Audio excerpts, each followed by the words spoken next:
اللہ تبارک و تعالیٰ نے نا ہمارے محبوب کریم علیہ السلام کو دنیا میں بھیجا تو فرمایا یا ایھا الناس قد جاءکم برہان من ربکم، اے لوگو تمہارے پاس تمہارے رب کی دلیل آ گئی ہے۔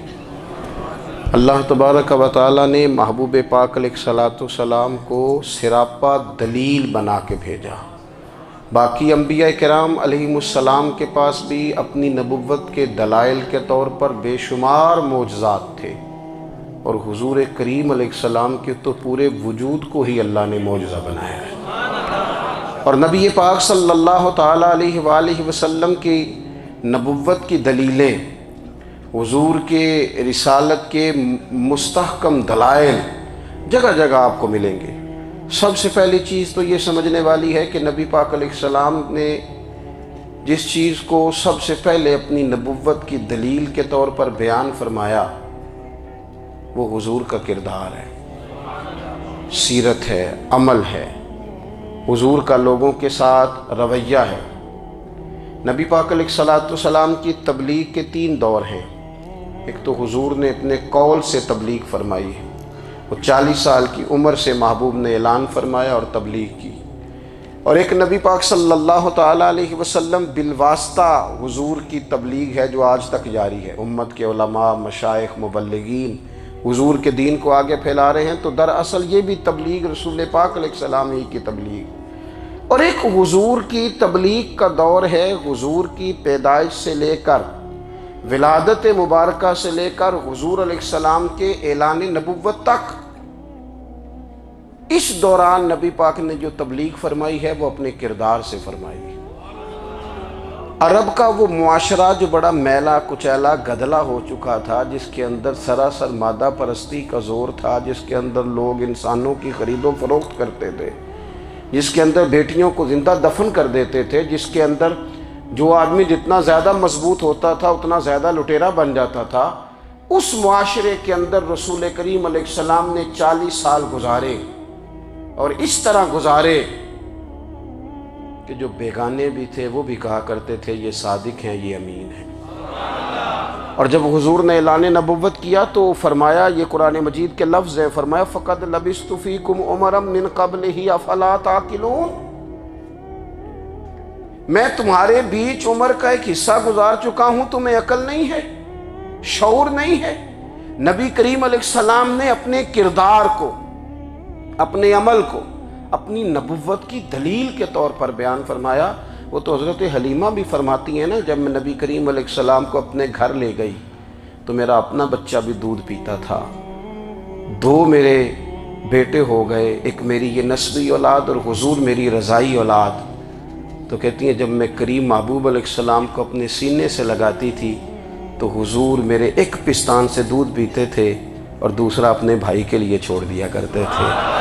یہاں سے رسول کریم علیہ السلام نے کردار کے ذریعے تبلیغ، اور پھر اعلان نبوت سے پہلے ایک تنظیم عرب کے جوانوں پر، عرب کے سرداروں پر مشتمل بنائی گئی، جس میں نبی کریم علیہ السلام نے بڑا حصہ لیا سرکار نے، اور بڑے اہم لوگوں کو شعور حضور نے عطا فرمائے۔ وہ اس جماعت کا فیصلہ تھا کہ ہم سارے جوان، سارے بڑے لوگ ملیں گے، یہ حضور کے اعلان نبوت سے پہلے کی بات ہے، ہم بڑے لوگ ملیں گے، کسی بڑے کو کسی چھوٹے پر ظلم نہیں کرنے دیں گے، کسی آدمی کو کسی غریب کا حق نہیں کھانے دیں گے۔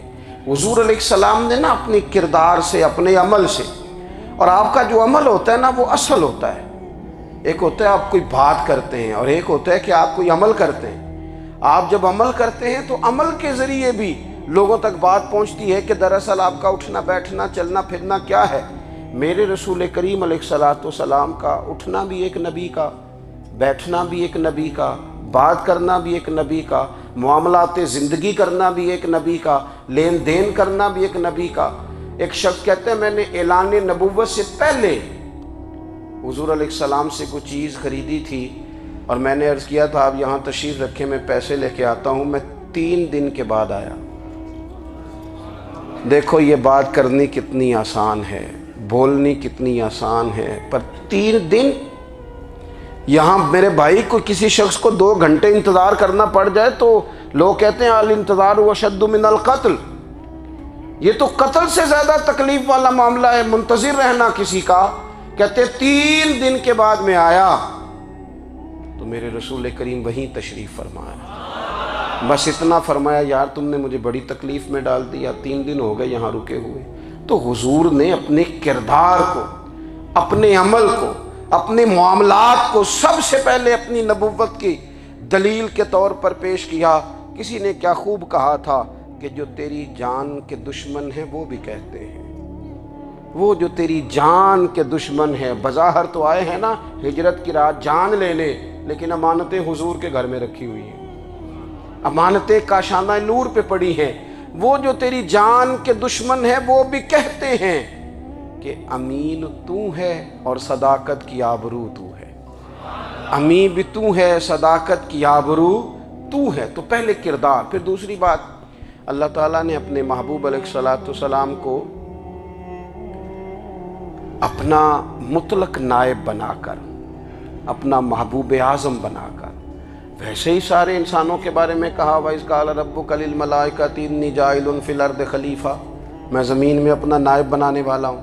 لیکن حضور علیہ السلام تو محبوب ہے نا، حضور کی نیابت تو محبوبیت کے درجے پر فائز ہے۔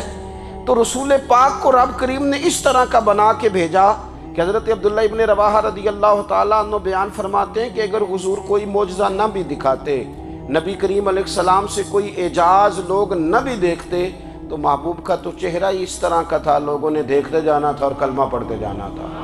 لیکن باوجود اس کے میرے رسول پاک کا اعجاز یہ ہے، کمال یہ ہے کہ حضور کبھی اشارہ کر دیں تو چاند 2 ٹکڑے ہو جائے، کبھی دعا مانگ دیں تو ڈوبا ہوا سورج واپس آ جائے، کبھی محبوب گزرنے لگیں تو پتھر آپ پر سلام پڑے، کبھی حضور پہاڑ پر چڑھ جائیں تو پہاڑ وجد میں آ کر جھومنے لگے، محبوب کا کبھی نماز پڑھاتے ارادہ بن جائے تو اللہ تعالیٰ قبلے کا رخ ہی تبدیل فرما دے۔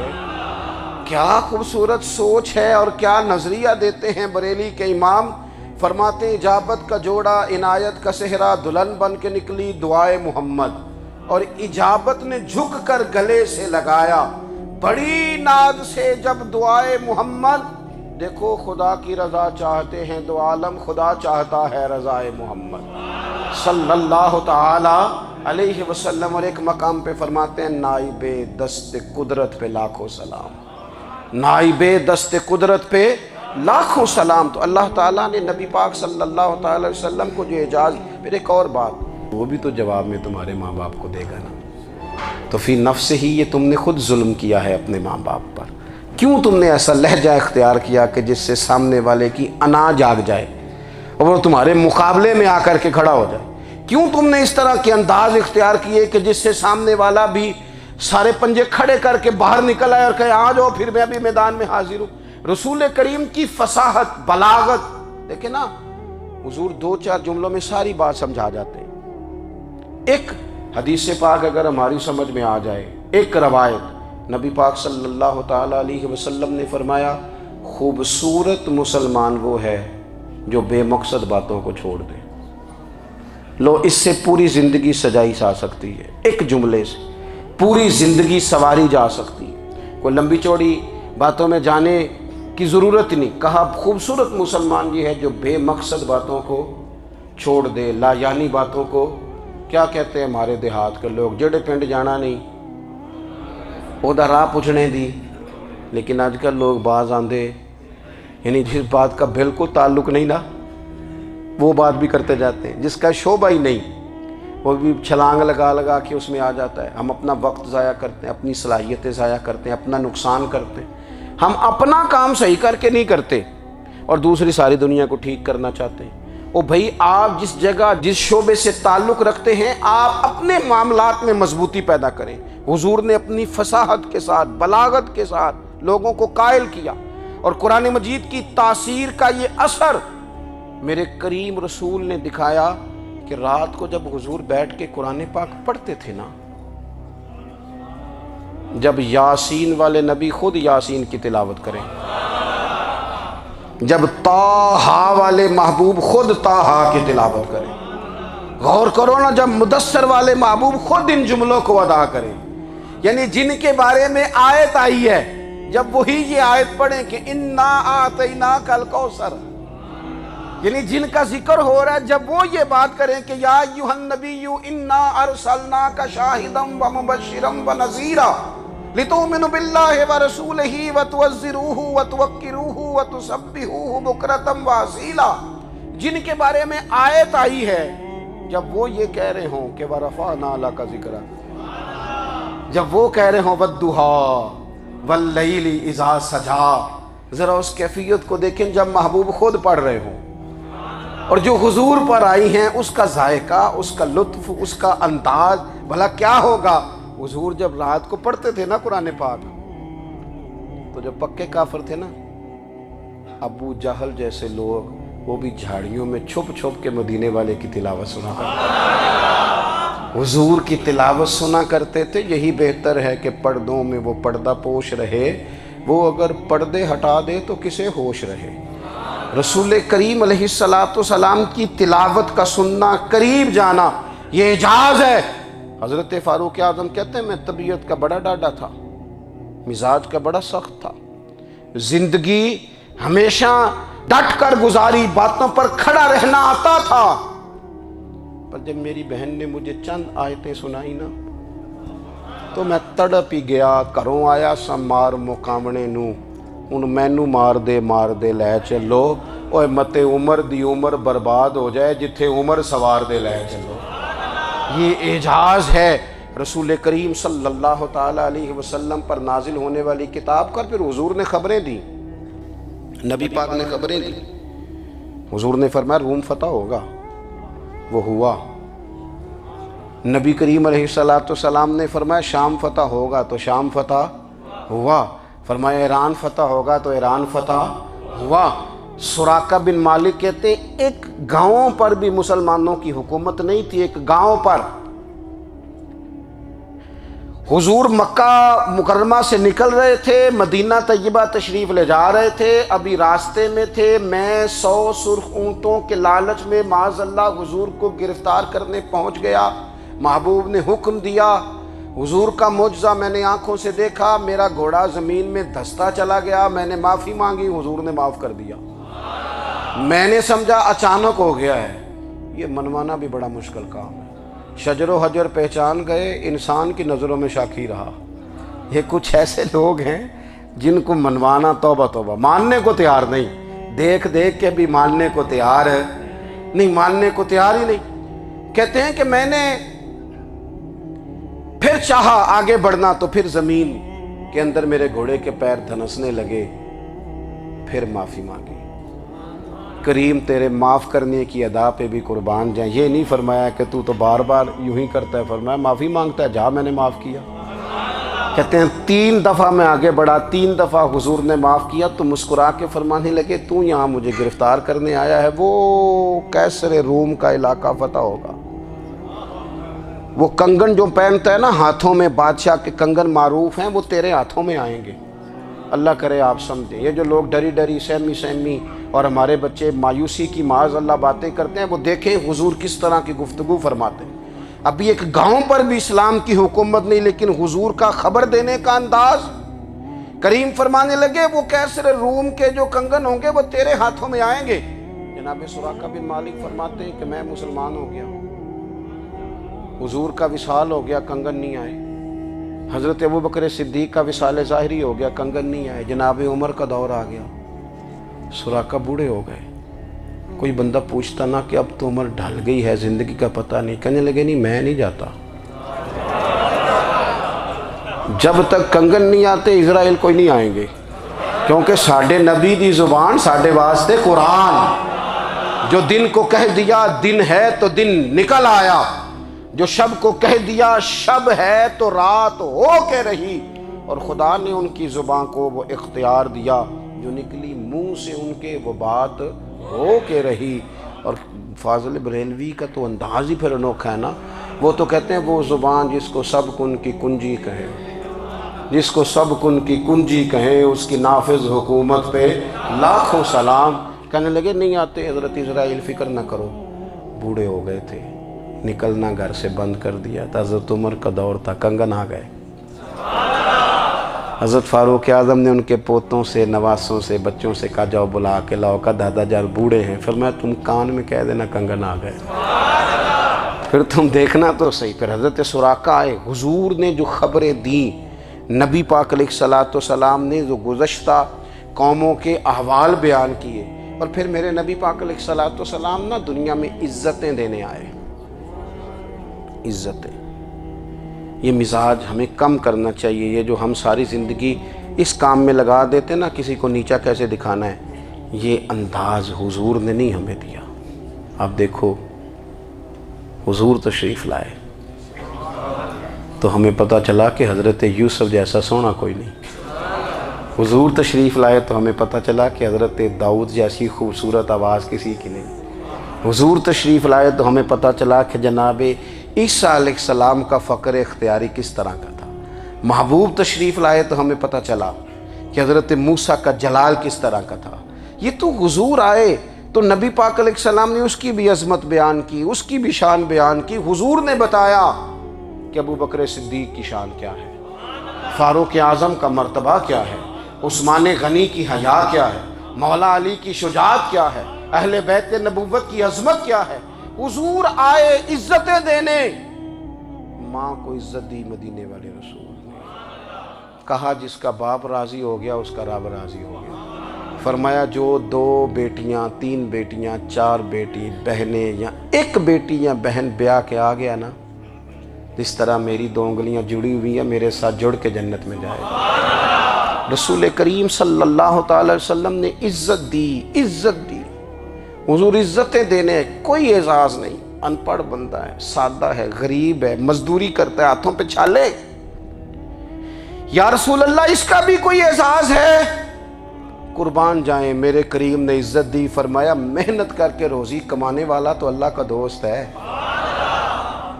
یہ اینٹیں اٹھانے والا، یہ مشقتیں کرنے والا، یہ صبح دیہڑی پہ جانے والا، یہ بیچارہ جو اچار سے روٹی کھاتا ہے، تو نے ہر شخص کی قسمت میں یہ عزت لکھی اور آخری خطبے کی صورت میں وصیت لکھی۔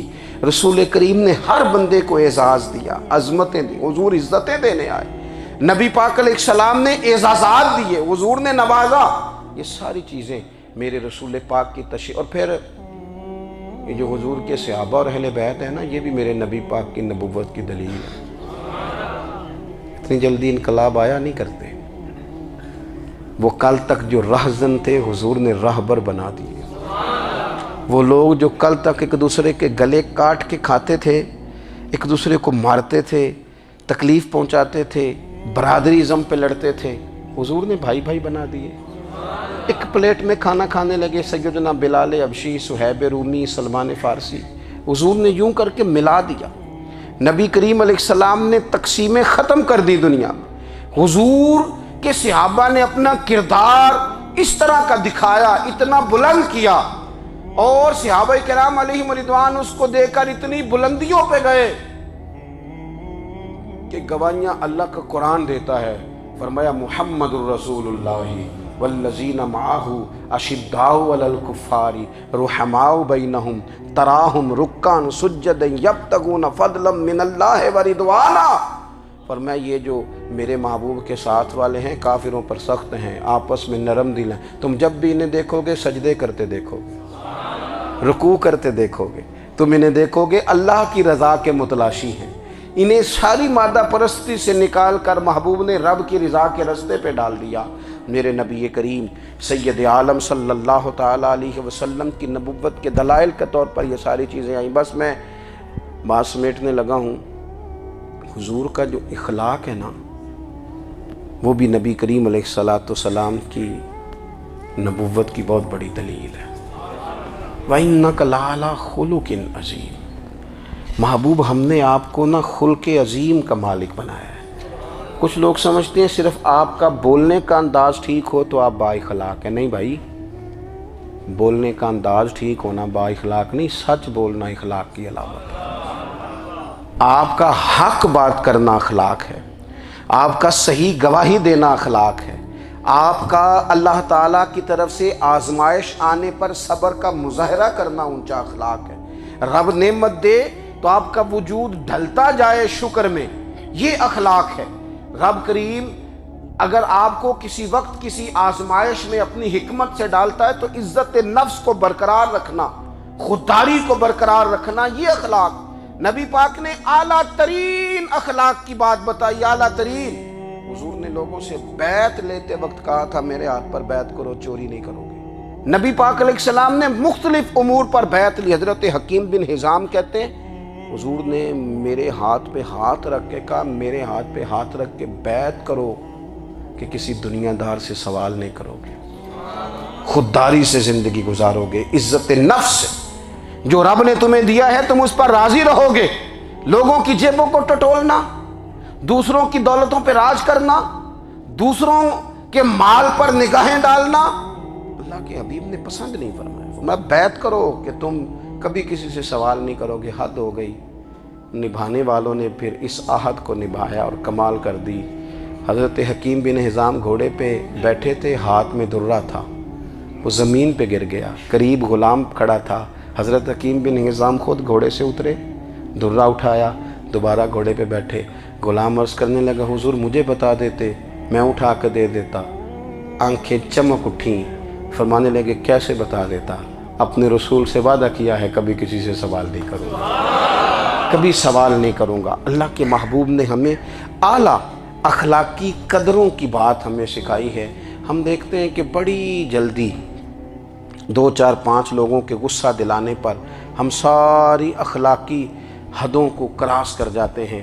دوستو ہمارا ایک ویژن ہونا چاہیے، ہمارے ذاتی رویے بڑے معتبر ہونے چاہیے، لین دین کے معاملات کے اندر مسلمانوں کو بڑا صاف ستھرا ہونا چاہیے۔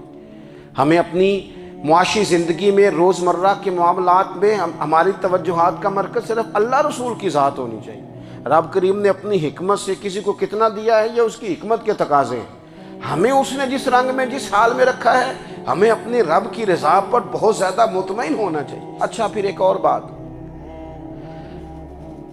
جن چیزوں کو ہم نے دکھ بنایا ہے نا یہ تو وہاں دکھ تھا ہی نہیں، مہینہ مہینہ چولہا نہیں جلا، لیکن کسی جگہ اظہار غربت ہے حضور کی اولاد پاک کا یا صحاب کا یا ازواج کا، مہینہ مہینہ چولہا نہیں جلا۔ لیکن یہ اخلاق عالیہ کا حسن دیکھو، اپنے گھر مہینہ مہینہ چولہا نہیں جلا، جو مانگنے آیا اسے جھولی بھر کے عطا فرمایا، کوئی دروازے سے خالی نہیں گیا۔ عزیز بھائی اگر زندگی میں اخلاقی قدریں ہم اپنا لیں اور ہم تھوڑا تھوڑا کر کے اپنے آپ کو تبدیل کریں، ساری زندگی توجہ رہی کہ فلاں کیا کر رہا ہے فلاں کیا کر رہا ہے، تھوڑا سا گردن کو جھکا کے اپنے اوپر توجہ ڈالیں، اپنے آپ کو وقت دیں، حضور کے اخلاق عالیہ کی روشنی میں، تعلیمات حسنہ کی روشنی میں ہم اپنے کردار و عمل پر تھوڑی توجہ دیں۔ اس وقت بہت بڑی تعداد میں امت مسلمہ ہے، اور ایسا نہیں ہے کہ دولت نہیں ہے، دولت سے بھی سرشار ہیں۔ ہمارے ہاں بڑے بڑے انجینئر ہیں، بڑے بڑے ڈاکٹر ہیں، لیکچرار ہیں، ہمارے پاس بڑے بڑے ہاسپٹل ہیں، بڑا کچھ ہے، لیکن کردار و عمل کے بادشاہ، اپنی زندگی تقوی کی روشنی میں گزارنے والے ان لوگوں کی تعداد کم ہے۔ اگر کوئی آج بھی سارے کام نیک کرے لیکن جائیداد میں سے بیٹی کا حق رکھ جائے تو پھر اس نے کیا میلاد منایا؟ اگر آج بھی جو 2 4 لوگ بیچارے اس کے زیر دست ہیں، ملازمین ہیں، ان کے ساتھ اس کا رویہ انتہائی سخت ہو تو اس نے کیا میلاد منایا؟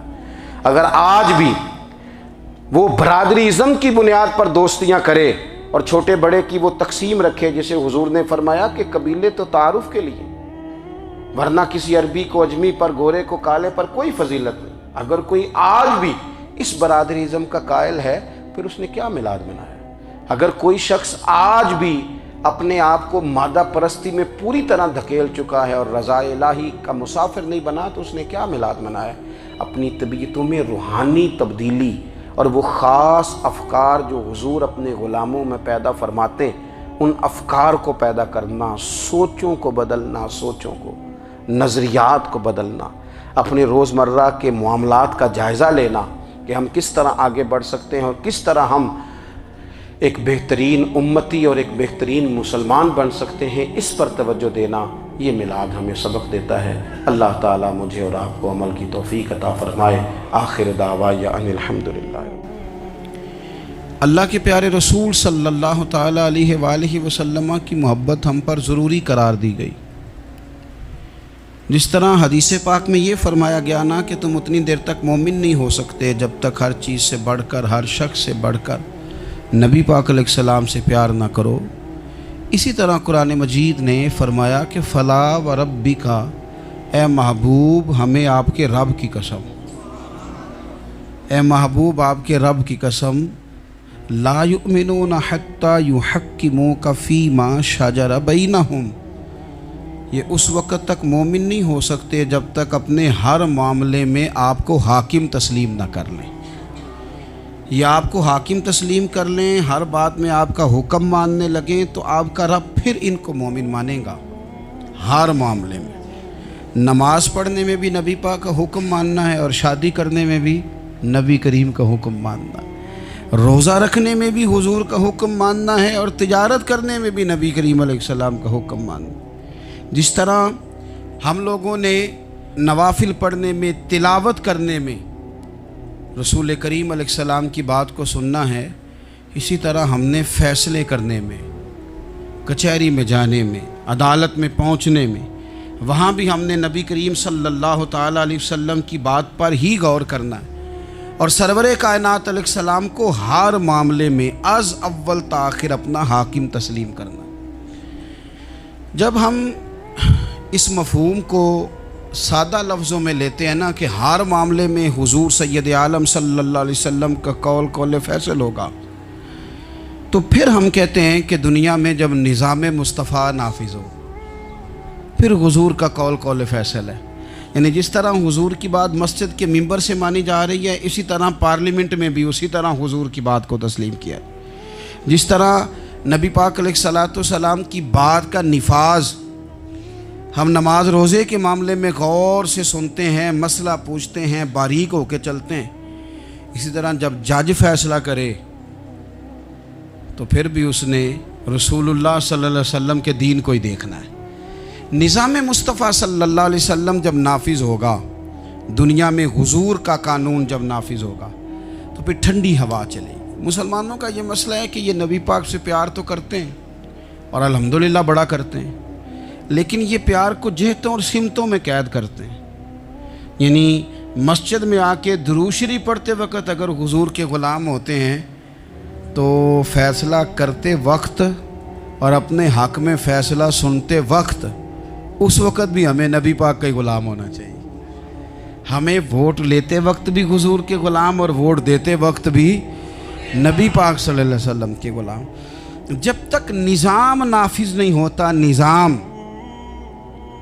یورپ کو آپ کی نماز سے تکلیف ہی کوئی نہیں، تو نماز پڑھنے کے لیے مسجدیں بنانے کی اجازت دیتے ہیں، قرآن پاک جتنا مرضی آپ وہاں پڑھیں وہ اجازت دیتے ہیں، آپ زکاتیں دیں جتنی مرضی، وہاں سے لوگ چندے اکٹھے کر کے یہاں نہیں لے آتے، کریں جو مرضی۔ ان کو آپ کی نہ نماز سے پریشانی ہے، نہ مسئلہ زکوٰۃ سے پریشانی ہے، نہ صوم و صلات سے مسئلہ ہے۔ ان کو تو مسئلہ یہ ہے کہ کچہری میں کہیں نبی پاک کا دین نہ آ جائے، ان کو تو مسئلہ یہ ہے کہ کہیں پارلیمنٹ میں حضور کا دین نہ آ جائے۔ دو قومی نظریے کیا ہیں اور نظریہ پاکستان کیا ہے جس کی بنیاد پر پاکستان بنا؟ بڑے ٹھنڈے دل سے میری بات کو سمجھیے گا۔ پاکستان اگر اچھی سڑکوں کے لیے، ترقی کرنے کے لیے بنا تھا تو یہ ترقی ہندوستان میں رہ کے بھی ہو سکتی تھی۔ انڈیا والے کہتے ہیں کہ ہم نے ترقی نہیں کرنی، کچی سڑکوں پہ چلنا ہے، ہم نے ٹیکنالوجی نہیں بنی، یہ کام وہاں بھی ہو سکتا تھا۔ اگر آپ یہ کہیں کہ پاکستان جمہوریت کی مضبوطی کے لیے بنایا تھا کہ ڈکٹیٹر کوئی نہیں آئے گا، صرف جمہوری قوتیں کام کریں گی، تو جمہوریت میں تو انڈیا بظاہر آگے نکل گیا ہے، ان کی جمہوریت تو زیادہ اچھی نظر آتی ہے، کبھی ڈکٹیٹر نہیں آیا۔ آپ نے پاکستان کیوں بنایا؟ اگر آپ نے یہی کام کرنے تھے، فحاشی اور یانی اور جو مرضی جس کے من میں آئے کرے، اور کوئی فرق نہ ہو یہاں کے اور وہاں کے کلچر میں، رشوت خوری، بھتہ خوری اور ناجائز فروشی، سارے کام اگر ہونے تھے تو یہ کام وہاں بھی ہوتے ہیں۔ پاکستان کیوں بنا؟ کیوں اتنی ساری 40,000 لوگوں نے اپنی جانوں کی قربانیاں دیں؟ دنیا کی سب سے بڑی ہجرت ہوئی ہے، سب سے بڑی، جب پاکستان بنا۔ یہ سب سے بڑی ہجرت تھی، اتنی بڑی ہجرت ہی کبھی نہیں ہوئی کیوں اتنا کچھ ہوا؟ وہ اس لیے ہوا کہ ہمیں بتایا گیا تھا کہ وہاں نہ سوشلزم، نہ وہاں خالی جمہوریت کا راگ الاپا جائے گا، بلکہ ایک بلند نعرہ لگایا گیا تھا۔ نعرہ کیا تھا؟ پاکستان کا مطلب کیا؟ پاکستان کا مطلب کیا؟ لا الہ الا اللہ محمد رسول اللہ صلی اللہ علیہ۔ یہ عنوان بنایا گیا۔ غریب آدمی کو بتایا گیا کہ جب پاکستان بنے گا تو وہاں حضور کا نظام نافذ ہوگا، جاگیردار کی اور غریب کی تفریق ختم ہوگی۔ جس طرح امیر کے بچے کو کالج میں داخلہ ملے گا، غریب کے بچے کو بھی ملے گا۔ وہاں بتایا گیا کہ لوگ وہاں ہر لحاظ سے اپنے آپ کو برابر سمجھیں گے۔ وہاں وہی بات ہوگی جو جناب صدیق اکبر کرتے تھے، وہاں وہی جملے دہرائے جائیں گے جو حضرت عمر فرماتے تھے، وہاں اسی طرح غریب پر سخاوت کی جائے گی، اسے دیا جائے گا جس طرح حضرت عثمان غنی کرتے تھے۔ وہاں اسی طرح فقر کا دور دورہ ہوگا، سادگی کا حسن ہوگا، اپنائیت کا نور ہوگا جو مولا علی شیر خدا نے عطا فرمایا تھا۔ اس سوچ کی بنیاد پر پاکستان بنایا گیا، اس سوچ کی بنیاد پر، اور اسی سوچ کو آگے لے کر کے جایا گیا۔ کوئی سیاسی پارٹی اب یہ بات نہیں کرتی۔ دو قومی نظریے کا معنی یہ تھا کہ ہندو الگ قوم ہے، مسلمان ایک الگ قوم ہے، ان کا رہنا سہنا، اٹھنا بیٹھنا، کھانا پینا الگ ہے، ہمارا اٹھنا بیٹھنا، کھانا پینا، سارے معاملات الگ ہیں، تہذیب و تمدن الگ ہے، لہذا ہمیں الگ سے خطہ چاہیے جہاں ہم اسلامی نظریات کے مطابق آزاد ہو کے اپنا وقت گزار سکیں۔ اس دو قومی نظریے کی بنیاد پر، دو قومی پہلے تو علامہ اقبال اس کے قائل نہیں تھے۔ علامہ اقبال کا پہلے خیال یہ تھا کہ سارے جہاں سے اچھا ہندوستان ہمارا، یہ اقبال نے لکھا تھا۔ پھر اقبال کہتے ہیں میری سوچ بدلی، اور پھر میں نے کہا کہ نہیں، خطوں کے زور پہ نہیں، آپ رنگ نسل کے زور پہ نہیں، بلکہ کہنے لگے کہ اپنی ملت پر قیاس اقوام مغرب سے نہ کر، خاص ہے ترکیب میں قوم رسول ہاشم۔ آپ جو تقسیم کریں گے، یہ جو تقسیم ہوئی ہے نا عرب کی، یہ مذہب کی بنیاد پہ نہیں ہوئی، یہ تو ان کی ذاتی لڑائیاں تھیں، چھوٹا سا دبئی بن گیا، چھوٹا سا مسقط، چھوٹا سا ابوظہبی، یہ تو ان کی ذاتی لڑائیاں تھیں، قبیلوں کی لڑائیاں تھیں، جنگیں تھیں، چھوٹے چھوٹے ملک الگ سے تقسیم ہو گئے۔ یہ مذہب کی بنیاد پہ ایسا نہیں ہوا۔ دنیا میں جتنی ریاستیں ٹوٹ کر بڑی ریاستوں سے الگ ہوئیں تو اس میں یہ تھا کہ ہماری قوم الگ ہے، ہم سردار علیحدہ سے ہیں، اس لیے ہم علیحدگی پسند ہیں۔ دنیا کے اندر دو ہی وطن ہیں جو دین کے نام پہ بنے، دو ہی اسٹیٹ ہیں جو اسلام کے نام پر وجود میں آئیں، پہلی مدینہ منورہ ہے اور دوسری پاکستان ہے۔ خالص مذہب کے نام پر یہ دو ریاستیں وجود میں ہیں، ایک مدینہ طیبہ اور دوسرا پاکستان۔ پاکستان کا مطلب کیا؟ لا الہ الا اللہ محمد رسول اللہ صلی اللہ علیہ وسلم۔ اس بنیاد پر اس وطن کو، خطے کو حاصل کیا گیا، یہی نعرہ لگایا گیا، یہی نعرہ محمد علی جناح لگاتے تھے، یہی ڈاکٹر اقبال لگاتے تھے، یہی نعرہ چودھری رحمت علی لگاتے تھے، یہی وہ نعرہ تھا جس نعرے کو تحریک پاکستان کے قائدین نے آگے پہنچایا۔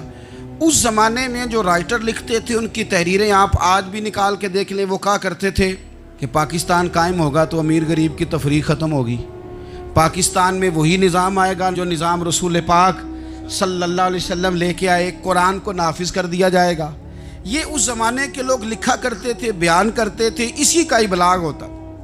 پتہ نہیں پھر کس کی نظر لگی، کیا ہوا، اور تحریک پاکستان میں جذباتی طور پر علماء نے کردار ادا کیا۔ علماء نے، حضرت مولانا عبدالحامد بدایونی، حضرت مولانا سید نعیم الدین صاحب مراد آبادی، حضرت مولانا عبدالعلیم صاحب میرٹھی، اور ایک بڑا نام امیر ملت حضرت پیر سید جماعت علی شاہ صاحب محدث علی پوری، 100 سال سے زیادہ عمر کے بابا جی تحریک پاکستان کے لیے جلسے ہو رہے ہیں۔ بابا جی سے اٹھا نہیں جاتا، تو جس طرح 4 لوگ چارپائی پہ جنازہ اٹھاتے ہیں، اس طرح 4 لوگوں نے چارپائی پہ بابا جی کو اٹھایا ہوا ہے، امیر ملت سید زادے، اور چارپائی ان کی اٹھا کے جلسوں میں لے جائی جاتی ہے، اور وہ تقریریں کرتے ہیں اور کہتے ہیں سنو بھائی، جو مسلم لیگ کو ووٹ نہیں دے گا پھر ہم اس کا جنازہ بھی نہیں پڑھائیں گے۔ جو ووٹ نہیں دے گا ہم دفن بھی نہیں ہونے دیں گے اپنے قبرستانوں میں، جو ووٹ نہیں دے گا ہمارا مرید ہی نہیں۔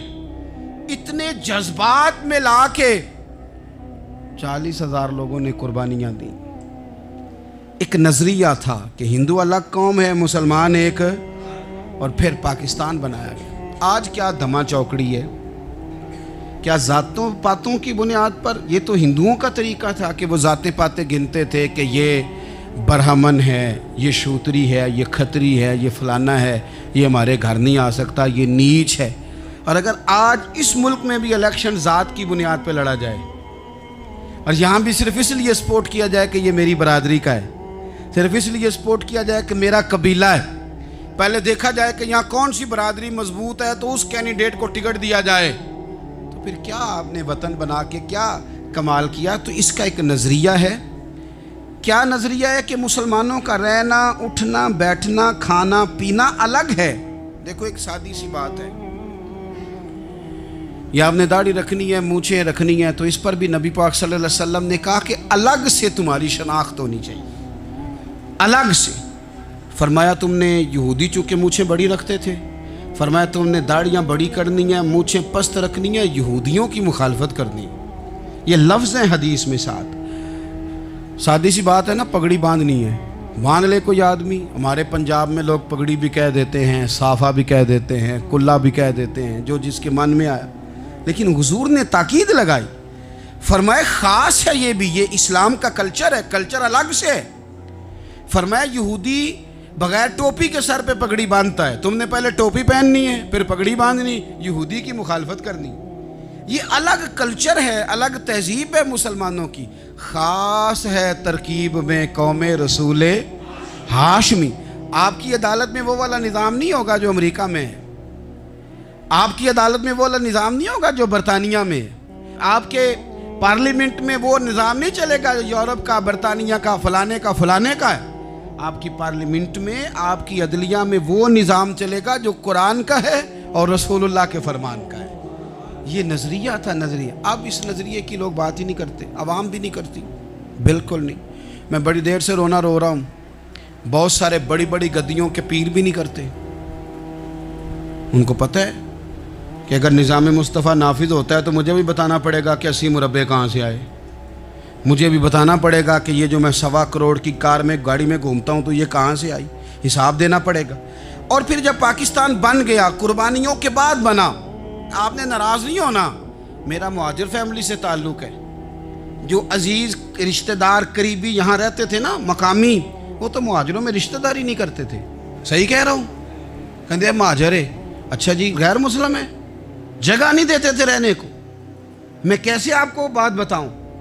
پھر اس چھوٹی چھوٹی غلطیوں کو لوگوں نے ووٹ بنا کے بڑی بڑی قتل و غارت نہیں کی اس ملک میں۔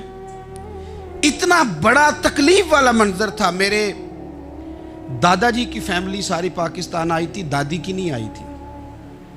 97 میں میری دادی کا انتقال ہوا، وہ آخری دن تک رویا کرتی تھی، ایسے پتر پتہ نہیں میرے پرا ہیں ان کے فوت ہو گئے، پتہ نہیں میرا کوئی چچا ہے کہ سارے چلے گئے۔ کس لیے آپ نے، اگر یہی دھما چوکڑی سیاست کی کرنی تھی، ذات پات آپ نے رکھنی تھی، تو وہاں کوئی دکھ تھا؟ یہ تماشے تو وہاں بھی ہو رہے، وہ آخری دن تک رویا کرتی تھی۔ اب تو خیر آنکھیں بڑی جدید ان کا آپریشن ہوتا ہے، تو ایک زمانے میں آنکھوں کا آپریشن ہوتا تھا، ڈاکٹر کہتے تھے لائٹ بند رکھو، سبز رنگ کی پٹی باندھو، 4 گھنٹے کے بعد دارو ڈالنا ہے آنکھ میں، ڈراپس ڈالنے۔ میں 4 گھنٹے کے بعد ان کی آنکھوں میں ڈراپس ڈالنے جاتا تھا تو کبھی کبھی مجھے بٹھا لیتی تھیں، تو کہتی تھیں کہ پتہ نہیں کوئی بچا ہے کہ نہیں بچا، پتہ نہیں اب کوئی ہے کہ نہیں، پتہ نہیں کوئی ان میں سے ہوگا کہ نہیں۔ پتر میں تینوں دساں ساڈے پنڈ کس طرح دا ہوندا سی، میں تمہیں بتاؤں فلانی چیز۔ پھر جنہاں نے اعلان کیا تھا کہ ملک بن گیا، کہتی تھی ہم نے بڑا کہا اپنے رشتہ داروں سے کہ چلیں، پر وہ کہتے تھے یہ تو تھوڑے دنوں کی بات ہے، سب نے واپس آ جانا ہے۔ میں نے 2 دفعہ یہ ماحول دیکھا ہے، اٹاری اسٹیشن پہ، واگا بارڈر پہ، ایئرپورٹوں پہ، ایک بھائی ادھر ہے ایک ادھر ہے، اس طرح تڑپ کے روتے ہیں جب لوگ انڈیا پاکستان آتے جاتے ہیں۔ کیوں آپ نے یہ سارا کچھ کیا؟ صرف ایک نعرہ تھا کہ پاکستان کا مطلب کیا؟ لا الہ الا اللہ محمد الرسول اللہ۔ صرف ایک نعرہ تھا کہ یہاں ہم حضور کا دین لے کے آئیں گے، وہ دین تم لائے نہیں۔ انہیں نوابوں، وڈیروں، چودھریوں کے ذمے تم نے کام لگا دیا، اپنے ملک میں حضور کے نظام کے لیے جد و جہد کریں۔ یہ بنا ہی نبی پاک کے نظام کے لیے، اس کا کوئی دوسرا حل ہو سکتا؟ کوئی حل نہیں، یہ حضور کے نظام کے لیے بنا ہے۔ 2-3 باتیں آپ کی خدمت میں عرض کرنی ہیں جو آپ نے زیادہ غور سے سننی۔ سب سے پہلے تو پاکستان بدلنے کے لیے ضروری ہے کہ نظام مصطفیٰ کے لیے جد و جہد کی جائے، فکر حسینی اپنائی جائے، اور وقت کے ہر یزید کو للکارا جائے، اور للکار کر کے نظام کے لیے کوشش کی جائے کہ نظام مصطفیٰ اس ملک میں نافذ ہو۔ اس جد و جہد کو آگے بڑھایا جائے، وہی جد و جہد جو ہمارے بزرگوں کا قافلہ صدر الافاضل سید نعیم الدین مراد آبادی سے لے کر علامہ شاہ احمد نورانی صدیقی تک، اور آج کے اس دور کے اکابرین تک جو جد و جہد کرتا آیا ہے، اس جد و جہد کو اپنایا جائے۔ ہمارے منہ سے یہ لفظ نکلیں کہ ہمیں صرف مسجد میں دین نہیں چاہیے، کچہری میں بھی چاہیے۔ دیکھیں نا، کچہری میں دین نافذ ہو تو کس طرح ہوتا ہے۔ تراویح بڑی سونی حضرت ابی بن کعب پڑھایا کرتے تھے، قرآن بڑا سونا پڑھتے، تو حضرت عمر نے کہا یہ تراویحیں پڑھائے گی۔ اب چونکہ قرآن اچھا پڑھتے تھے، اچھا سمجھتے تھے، تو حضرت عمر نے فرمایا چونکہ قرآن اچھا پڑھتے ہیں لہذا چیف جسٹس بھی انہی کو بنانا ہے، جن کو سمجھو قرآن کیا کہتا ہے فلاں چیز کے بارے میں۔ تو قاضی القضاء جج بھی حضرت ابی بن کعب کو بنایا۔ حضرت عمر پر ایک بندے نے مقدمہ کر دیا، حضرت عمر نے انہیں قاضی بنایا ہے، مقدمہ کر دیا۔ جناب عمر پیش ہوئے عدالت میں، پہلے تو وہ اٹھ کے کھڑے ہو گئے، پھر اس کے بعد مدعی نے جناب عمر سے کہا کہ آپ گواہ دیں۔ حضرت عمر کے پاس گواہ نہیں تھے، تو اس نے کہا ٹھیک ہے پھر آپ قسم دیں۔ تو حضرت ابی بن کعب رضی اللہ تعالیٰ عنہ فرمانے لگے آپ کو امیر المومنین کے ساتھ یہ رویہ اختیار نہیں کرنا چاہیے، آپ امیر المومنین سے قسم کا مطالبہ کر رہے ہیں، آپ کو پتہ نہیں کہ یہ وہ ہستی ہے جن کی رسول پاک علیہ الصلوۃ والسلام نے گواہیاں دی ہیں کہ بڑے کام کے آدمی ہیں، ان کی فضیلتیں حضور نے بیان فرمائی ہیں، آپ امیر المومنین سے۔ حضرت عمر نے جناب ابی بن کعب کی طرف دیکھا، حمایت تو حضرت عمر کی کر رہے تھے نا، لیکن یہ نظام مصطفیٰ ہے، یہ حضور کا دین ہے۔ حضرت عمر فرمانے لگے آپ اس مقدمے کا فیصلہ کر لیں، بعد میں آپ کو معزول کر دیا جائے گا۔ یہ آپ نے کیا کہا کہ امیر المومنین سے مطالبہ نہ کریں؟ فرمایا میں جتنا مرضی بھی معزز ہوں تو نبی پاک کی قاعدے کے اندر نہ، جو قانون حضور نے دیے میں اس کے اندر ہوں، کسی کا اعزاز اسے قانون سے باہر لے کر نہیں جاتا، میں قانون میں ہوں اور نظام مصطفیٰ کی سائے کے نیچے ہوں۔ سب سے پہلے تو نظام مصطفیٰ کا مطالبہ کریں۔ دوسرا میں آپ کو ایک بات عرض کروں، ایک ہوتا ہے گھر، ایک ہوتا ہے قبرستان، ایک ہوتا ہے گھر، ایک ہوتا ہے ڈیرا، ان دونوں میں فرق ہے۔ ہمارے حکمرانوں اور سیاستدانوں کے لیے پاکستان یہاں تو قبرستان ہے، یہاں ڈیرا ہے۔ اگر کوئی مر جائے تو یہاں لا کے دفن کر دیتے ہیں تاکہ پتہ چلے ہم یہاں کے باسی ہیں۔ یہاں ڈیرا آپ کو پتہ ہے نا، پنجابی میں ڈیرا سمجھتے ہیں، فارم ہاؤس، بیٹھک، سمجھ میں آتا ہے نا مسئلہ۔ ڈیرے پہ نا لوگ مکان نہیں بناتے تھے، اچھا باورچی خانہ نہیں بناتے تھے، کیونکہ ڈیرے پہ سیاست کرنی ہوتی ہے، کوئی 2-4 بندے آئے بیٹھے چائے شائے پی چلے گئے۔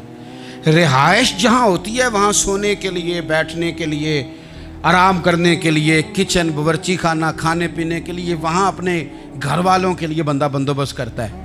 پاکستان کو تو ڈیرا بنایا ہوا ہے، یہاں تو یہ آتے ہیں ڈیرے داری کرنے کے لیے۔ سیاست کی 4 دن، لوگوں کو قائل کیا، الیکشن لڑا، جیت گئے تو رہ گئے، ہار گئے تو چلے گئے، اور جب جیتنے کے بعد بھی حکمران رہے تو رہے، نہ رہے تو چلے گئے۔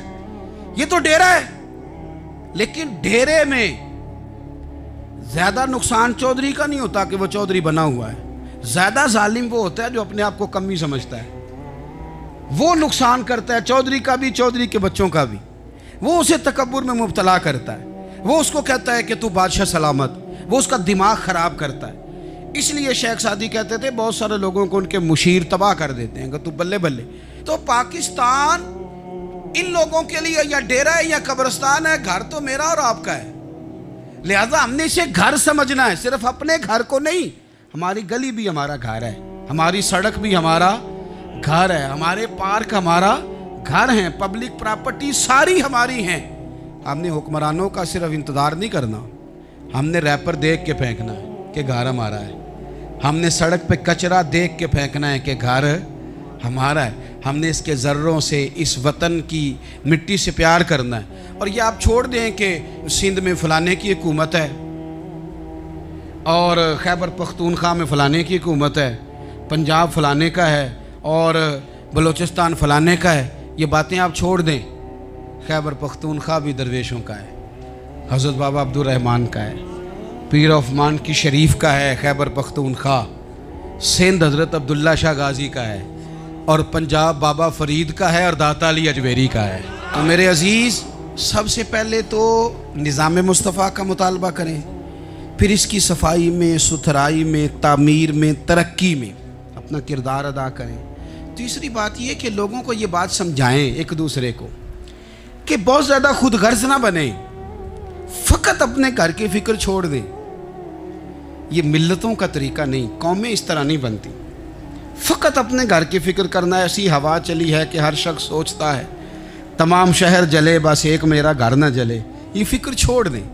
دیکھیں نا، ہمیں بتایا گیا، نبی کریم صلی اللہ تعالیٰ علیہ وسلم کے فرمان نے بتایا کہ 40 گھر آگے، 40 گھر پیچھے، 40 گھر دائیں، 40 گھر بائیں، یہ تیرے پڑوسی ہیں۔ اور سخاوت تو کہاں سے شروع کر؟ حضور نے جناب ابو ذر غفاری سے فرمایا تھا کچھ نہ ہو سکے تو شوربہ ہی زیادہ پکا لیا کر، اسی سے پڑوسیوں کا بھلا کر۔ اپنے ارد گرد تھوڑا دیکھیں ہم کس کے کتنے کام آ سکتے ہیں، اور اگر کسی کے گھر میں کوئی پریشانی ہو تو اسے ختم کرنے کی کوشش کریں۔ اگر ہمارے دائیں بائیں کوئی آدمی کسی غلط چیز میں ملوث ہو تو دور کرنے کی کوشش کریں۔ کیوں بھلا؟ اس لیے کہ پڑوسی کے گھر کی آگ صرف اس لیے نہیں بجھانی چاہیے کہ اس کا گھر نہ جل جائے، پڑوسی کی آگ اس لیے بھی بجھا دینی چاہیے کہ اگر اس کے گھر سے آگ نہ بجھائی تو وہ ہمارے گھر بھی آ جائے گی۔ اگر ساتھ والے کے گھر کی آگ نہ بجھائی جائے تو وہ ہمارے گھر بھی آ جائے گی۔ اس لیے اس وطن میں جتنے گھر ہیں وہ سارے اپنے۔ ایک آخری بات آپ حضرات کی خدمت میں بڑی درد مندانہ میں نے عرض کر دی، درد مندانہ۔ اگر سیاستدان امیر کبیر ہمارا بھلا نہیں کرتے تو چلو ہم ہی ایک دوسرے کا بھلا کرنا شروع کر دیں، تھوڑا تھوڑا نفع کرنا شروع کر دیں۔ حضور علیہ السلام نے فرمایا لوگوں میں بہتر وہ ہے جو لوگوں کے لیے نفع مند ہو۔ اگر بہت زیادہ اونچے درجے کا افسر اگر ہمیں لگتا ہے اللہ ماشاءاللہ کہ وہ کرپٹ ہے، تو جہاں جہاں ہم بیٹھے ہوئے ہیں جس جگہ پہ، ان جگہوں پہ ہی ہم ایک دوسرے کا بھلا کرنے لگ جائیں۔ چلو مہربانی کرے ریڑھی والا یہ سوچ لے کہ میں نے وہ پھل نہیں لے کے جانا جو لوگوں کو بیمار کر دے گا، چلے سبزی والا یہ سوچ لے کہ یہ والی سبزی اب اتنی تباہ کن ہو گئی ہے کہ بیمار کرے یہ کام، چلو میڈیکل سٹور والا ہی مہربانی کرے کہ میں نے دعائیں صرف وہ لے کے آنی ہیں جو فائدہ مند ہیں، جو دعائیں ایکسپائر ہو گئی ہیں جن میں کوئی مسئلہ بن گیا ہے وہ میں نے کام نہیں کرنا۔ اور چلو کریانے والا ہی مہربانی کر دے، وہ بیسن ہی صحیح لے آئے یار، وہ والا نہ بیچے جو لوگوں کے لیے نقصان کا باعث، وہ بوتلیں اصلی بیچے نقلی نہ بیچے، کیونکہ وطن ہمارا ہے۔ آپ یقین کریں کہ میں اوپر کی بات نہیں کرتا، نیچے تک حال اتنا خراب ہے کہ آگے آگے جو پھل دکھانے کو لگائے ہیں وہ اور ہیں، اور ان کے پیچھے جو پڑے ہیں وہ اور ہیں۔ اتنا عجیب منظر، اتنی عجیب۔ میں اب تو چلیں کچھ احباب مجھے سفر کرا دیتے ہیں، ایک زمانے تک میں کرائے کی گاڑی میں سفر کرتا تھا۔ ایک صاحب کو میں نے ایک دفعہ بتایا کہ مجھے شیخو پورہ جانا ہے، کتنی دیر رکیں گے؟ میں نے کہا کہ ظاہر ہے جلسہ ہے، فارغ ہوگا تو آ جائیں گے۔ تو شیخو پورہ والوں نے بھی مجھے شیخو پورہ بتایا تھا، تو وہاں جا کے پتہ چلا کہ 10 کلومیٹر اندر جانا ہے۔ انہوں نے بریک لگا لی وہیں پہ، کہنے لگے جی 10 کلومیٹر اگے جانا ہے تو پیسے نویں طے من گئے، گل شیخو پورے دی ہوئی سی۔ تو میں کوئی ایسا مسئلہ نہیں تھا، میں ہنس پڑا، پریشان نہیں ہوا۔ میں نے کہا بالکل ٹھیک ہے، آپ صحیح کہہ رہے ہیں، یہ آپ کی بات بالکل بجا ہے، آپ نے جو کہا وہ درست کہا، لیکن یار میں نے تو یہی سنا ہے کہ یہ شیخو پورہ ہے، تو 10 کلومیٹر تک تو بہرحال ایک شہر ویسے بھی ہوتا ہی ہے، یہ تو نہیں ہوتا کہ اس کی ایک باؤنڈری ہے کہ 1 کلومیٹر کے اندر شہر بند ہے۔ لیکن میں نے کہا کہ تیری سوچ نے ایک بات مجھے، اس دوست کو میں نے سمجھایا، پیارے تھے، قائل کیا، اور میں نے کہا تمہاری سوچ سے ایک بات میری سمجھ میں آئی ہے کہ ہم بڑے خود غرض ہیں، ہمیں صرف ہمارے حکمران نہیں لوٹتے، بس ہاتھ نہ پہنچے تو انگور کھٹیں، ورنہ اگر پہنچ جائیں تو کوئی ایک طریقہ ہونا چاہیے کسی بندے کو کسی جگہ نیچے لے کے آنے کا کہ وہ ہو 10 کلومیٹر آپ نے تو یہ کہا تھا، اب کیسے بات ہوگی؟ میں نے انہیں کہا کہ کچھ بھی نہیں اس سے فرق پڑتا، اس سے کوئی فرق نہیں پڑتا. لیکن ایک زمانہ میں نے دور دیکھا، اور ایک دور میں نے وہ بھی دیکھا کہ مجھے ایک جگہ جانا تھا. اللہ اکبر. ایک قاری صاحب تھے، امام صاحب تھے، کسی زمانے میں وہ رہ چکے، تو ہمارے علاقے میں بھی انہوں نے امامت کی تھی. تو میں وہاں جا رہا تھا، تو ان کے گاؤں پہنچنے سٹاپ پہ اتر کے تو میں تانگے پہ بیٹھا. تانگے والے کو میں نے کہا کہ وہ چونکہ اپنے گاؤں جا چکے تھے چھوڑ کے ہمارا علاقہ، تو میں نے کہا فلانے قاری صاحب کے یہاں جانا ہے. تو نیچے اتر کے تانگے والا ظاہر ہے کار والے سے تو غریب ہی ہوتا ہے، تو میں نے اس تانگے والے سے کہا کہ میاں کرایہ کتنا تیرا بنتا ہے؟ کہنے لگا میں مولوی صاحب دے پرونے کو کرایہ نہیں لیندہ، اس لیے کہ انہوں نے ہمیں قرآن پاک پڑھایا ہے اور انہوں نے ہمیں. اور پھر میں وہ تانگے والا، اس کے کپڑے، اس کی طامت، اس کا سارا کچھ سادہ. تو میں بار بار میرا دل کرتا تھا کہ میری آنکھیں اس کی فوٹو کھینچ لیں، کیا شخص ہے، کیا انداز ہے. اور وہ مجھے کہنے لگا مولوی صاحب واپس کدوں کو جانا دے. میں نے ان سے کہا کہ میں نے نا جی شام کو ہی واپس لوٹ جانا ہے. تو کہنے لگے میں ڈیگر کو تک تہاڈا ویٹ کراں گا تے میں تانوں ڈیکاں گا، ایک سواری کٹ پاواں گا. میرا دل کردا ہے مولوی صاحب دا پرونا واپس بھی فری جائے. کیا اس کی آمدن ہوتی ہے تانگے والے کی. وہ بندہ بھی یاد رہ گیا، یہ بندہ بھی یاد رہ گیا. خدا را ہم یاد رہیں گے. مہربانی کریں آپ ایک دوسرے کا تھوڑا تھوڑا بھلا کریں، ایک دوسرے کی تھوڑی تھوڑی خیر کریں، ایک دوسرے کا تھوڑا تھوڑا نظریہ. ایک بندہ مجھے وہ بھی یاد ہے، بس میں بیٹھا تھا تو اس نے نا ایک بوڑھی اماں نے اسے کہا کہ پتر میرے کو نا کرایہ 14 روپے تھا، تو اس نے کہا پتر میرے کو 10 ہی دے. تو اپنا اپنا رویہ ہوتا ہے. تو وہ کنڈکٹر جو تھا گاڑی کا، وہ کہنے لگا اماں جی اتر کے گا نہیں جے جانا؟ کہنے لگے پتر وے جانا ہے، پیدل ٹر جائیں گی، غریب ہے میرا پتر، زیادہ پیسے نہیں کماندا، تو 10 روپے ہی نے. تو وہ کلینڈر بھی مجھے یاد رہ گیا، اس نے 10 بھی اماں کو واپس کر دی. کہنے لگا اماں جی کوئی گل نہیں، ساری دیہڑی کمائی دے ہی نے، اللہ دیونے والا ہے، تسی پیدل نہ جاویو، اے 10 روپے رکشے والے نو دئیو تاکہ تانوں گھر چ. او یار ایک ایک قطرہ اس ملک میں، ایک ایک آنسو کسی کا پوچھ لو، زیادہ نہیں، ایک ایک دو دو آنسو پوچھو گے تو بڑے لوگ رونا چھوڑ دیں گے. ایک ایک دو دو آنسو پوچھ لو گے تو بڑے لوگ ہیں رونا چھوڑ دیں گے. میں چونکہ غور سے چیزوں کو، میرا حافظہ بڑا اچھا ہے تو میں دیکھتا رہتا ہوں. میری ہمشیرہ کی شادی تھی تو میں نے ایک فرنیچر والے سے بات کی. میں نے کہا بھائی اس طرح کر کے فرنیچر بنانا ہے. تو کہنے لگا گھر واسطے یا کسی تھی نو دینا جے؟ وڈیرے بابا جی. میں نے کہا جی نہیں. کہنے لگا حضرت جی جی میں دل کرے گا کر لیا جے، تیاں تیانیاں دا اونج بھی حصہ ہوندا ہے. تو میں بیٹیوں کے لیے بھائی نہ کوئی اس میں کمی ہوئی، غریب آدمی تھا نہ میں نے کوئی کمی کی، ہو گئی بات، پر بابا تو یاد رہ گیا نا. بھائی تھوڑا تھوڑا نا، یہ وطن ہمارا ہے، تیاں بھی سانجیاں ہوندیاں نے تے انہاں دے دکھ بھی سانجے. اسی بڑے چنگے لوگ جے، ساڈے وڈیرے سانوں یہ نہیں سن کہندے فلانے دا جوائی ہے، وہ سانوں کہن سن ساڈے پنڈ دا جوائی ہے. اور چودھریوں کا بچہ بھی اتر کے سلام کر کے کہتا تھا پا جی تہاڈا بیگ میں نہ چالا، کار نہ چھڈ آواں. اپنا کلچر واپس لے آؤ. نہیں چاہیے ہمیں زیادہ موبائل، کونی ضرورت ہمیں ٹیکنالوجی کی، کونی اتنی لمبی چوڑی فوٹو کی. واپس آؤ. بیٹی اس پنڈ ہی ساڈی تھی ویائی ہے، اتنے جدو برات جائے گی تو اس تھی کا بھی تحفہ جائے گا، کیونکہ اتنے یہ واپس آ جاؤ. نہ اتنے جدید بنو کہ خود غرضی ہو، نہ یہ جملے بولو کہ میں ضرورت پڑے تو گدھے کو باپ بنا لیتا ہوں. اس طرح نہ کرو. اپنی ہی مٹی پہ چلنے کا سلیقہ سیکھو. کسی کے سنگ مرمر پہ چلو گے تو پھسل جاؤ گے. پیار بانٹیں، یہ وطن ہمارا ہے، ہم نے یہاں مل کے رہنا. چھوٹے چھوٹے تعاون ایک دوسرے کے ساتھ کرو گے تو وطن میں اخوت بڑھے، پیار بڑھے گا، للہیت میں اضافہ ہوگا.